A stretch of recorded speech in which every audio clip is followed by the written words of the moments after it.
Hello and welcome everyone to a new video on your channel, Mr. Tech Tips. Before watching the video, don't forget to subscribe to our channel and don't forget also to like this video. In today's video, I will show you how to record videos with Redmi A5.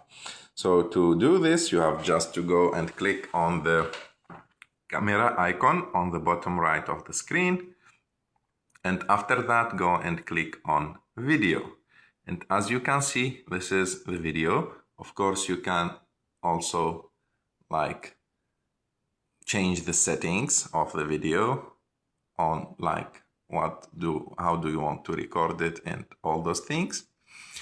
And after that, to start recording, you have just to click on that red circle in the middle of the screen and you will start recording your video.